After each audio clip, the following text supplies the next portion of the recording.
The PC37X gaming headset from Mastrop and Sennheiser brings you into the game with an open-back design featuring angled drivers for pinpoint locational accuracy. Be heard clearly through the fold-down noise-canceling mic and enjoy the long-lasting comfort of large plush velvet ear pads. Now available in an all-matte black finish, so the headset looks as good as it sounds. For more info, click the link in the description and catch the drop before it's gone. What's up, guys? So we have the Craigslist PC here back in the studio. You guys probably remember me picking this up from a guy on Craigslist several months ago, hence the name Craigslist PC. I got very creative with it. And it's back again because I want to do an upgrade video. This is actually a 5-year-old system, or it was at least 5 years ago when the Craigslist dude put it together initially, and that's around the time when people start looking at serious upgrades for their rig. It's around the 3 to 5 year mark, depending, of course, give or take, everyone's different, depending on your needs and how much horsepower you're looking for and things like that. What we're gonna be doing today is I'm gonna give myself a fixed budget of anywhere between $500 and $600 to spend on upgraded components that we'll be putting in to this build and hopefully breathing new life into this system. But let's quickly recap the specs of this old timer before we introduce the new components we'll be swapping in. Starting with the processor, we have the Intel Core i5-3570K, which is Ivy Bridge. It's a quad core, it's got 4 threads, no hyper-threading. It was a great CPU in its day, but now you can find it used on eBay for 20 to 50 bucks. So its glory days are definitely well behind it. That's being cooled with some variant of a Hyper 212 cooler from Cooler Master, tried and true budget option. We also have a Z77 motherboard from MSI. The model number escapes me, Z77A G41 with 16 gigs of DDR3 memory. Not sure what the speed is. We have 3 of the same kind of memory module, and then we have one Outcast that's a completely different brand, but 16 gigs right there. And then our graphics card is also MSI. It's a Radeon HD 7850. 2 gig frame buffer. It was a great card in its day, just like the processor, but now it's definitely starting to show signs of age. Our power supply is a TR2 600 watt unit from Thermaltake. Not sure exactly how reliable this unit is, or if it's even 80 plus certified. It doesn't look like there's any badge there. It doesn't mean that it's not, but I can't really be sure. And then for storage, we have a 120 gig 850 EVO SSD from Samsung, which is what we're booting off of, and this mechanical hard drive, which I cannot see the label from where I'm at, so I don't know the capacity or brand. But those are the 2 drives in the system. Then of course we have the case, which is the Corsair 200R.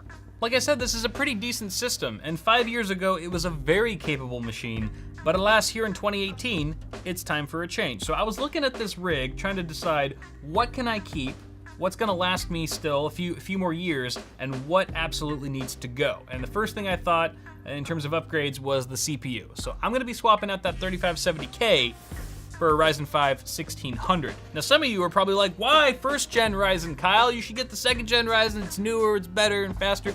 Yes, okay, that's true, but the Ryzen 5 1600 is still a fantastic 6-core 12-thread chip. It's really not that far behind the 2600X by any means, and you can find it for $20 to $35 cheaper than the 2600X depending on where you look. So since we're dealing with a confined budget, I'm going with the 1600, baby, and it's gonna be loads better than the 3570K in pretty much every way. Obviously, we can't pop a Ryzen chip into a Z77 board, though. That would end poorly for everyone involved. So I'm bringing along the B350M Pro VH Plus motherboard from MSI. This is a very bare bones motherboard. It's actually one of the cheapest available on the market with this particular chipset. However, it is also kind of too bare bones. It only has 2 DIMM slots. I would have really opted for the, I think it was an ASRock board that had 4 slots, but about the same price. The reason being is because these are all products that I already had on our shelf. If I actually planned this video ahead of time like a smart person, then that would have allotted me more time for things like shipping, and I'd be able to whittle down the price while getting some components that made a little bit more sense for this build. If you'd like to see the alternate list of hardware that I was thinking, you can find the PC part picker list link in the description below, where we actually brought the total cost of all the upgraded parts down to about $500. What you're seeing today right here is closer to $600. So bear that in mind. Hope that's not too confusing. Obviously, we need memory. DDR3 is just not gonna work on this platform, so we have a 16 gigabyte kit, 2x8 gig sticks of G.Skill Ripjaws 5 DDR4 at 2400 speed. Obviously, Ryzen would prefer faster memory, as always, but again, we're on a budget, and there's nothing stopping us really from overclocking this shit. Hopefully we can get 2933, that would be my goal. Anything beyond that would just be the cherry on top. I should also mention that even though this is a bare bones motherboard with only 2 crappy DIMM slots, it does have an 8-pin EPS connector on it. It is B350. We can still overclock our CPU, so that's nice at least. And then finally, our graphics card will be replacing the Radeon HD 7850 for this lovely EVGA GTX 1050 Ti 4GB model. So we're essentially doubling the frame buffer. That's going to be fantastic for so many things. And this is just a great card through and through when it comes to 1080p gaming at high or even very high settings, depending on the title that you're playing. Your mileage may vary. 75-watt TDP gets all of its power straight from the PCIe slot on the motherboard. So that's one less cable that we have to connect. That's actually plugged in right here. So overall, this is what our upgrade path looks like today, folks. I'm excited to get things underway. You can find links to all this stuff in the video description. Right now, I'm gonna start gutting this guy to make room for all of this awesome hardware. See what I did there? And then we can circle back, do a little happy dance. We'll do some A/B comparison testing just to see how much faster this new and improved rig is compared to old grandpa here. It should be nothing short of glorious. Ladies and gentlemen, without further ado, cue montage.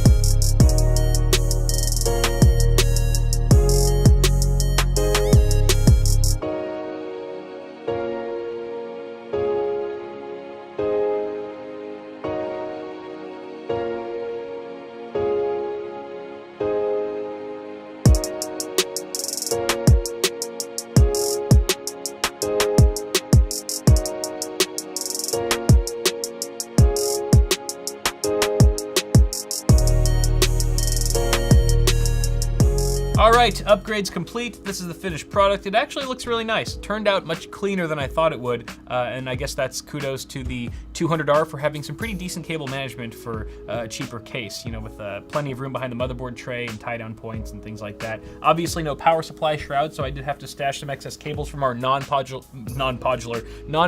power supply in the hard drive cage. You can kind of see looks like a ketchup and mustard monster took a shit down there, but it's somewhat out of sight, out of mind for the most part. Looks very clean. I also relocated the SSD, which was initially in this slot right here, and I didn't like this position because it was the SSD was facing in such a way where the ports were right here on the inside of the case, and you could clearly see the SATA cable, the nasty ketchup and mustard SATA cable going to it. So I repositioned that behind the motherboard tray. It's kind of just floating there, but not really because it's tight and snug, so it's not moving around.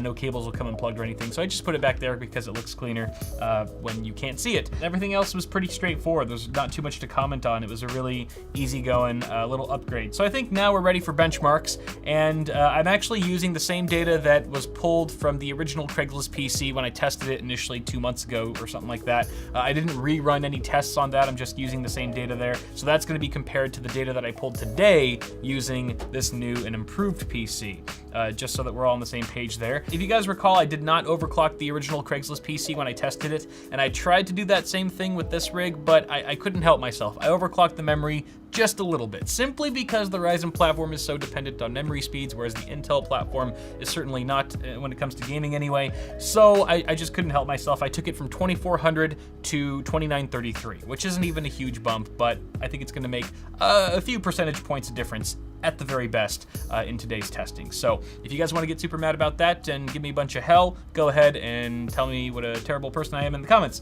I don't care. But with that all behind us, let's take a look at the numbers for our brand spanking new 2018 upgraded PC and the 5-year-old outdated version of itself that came before it.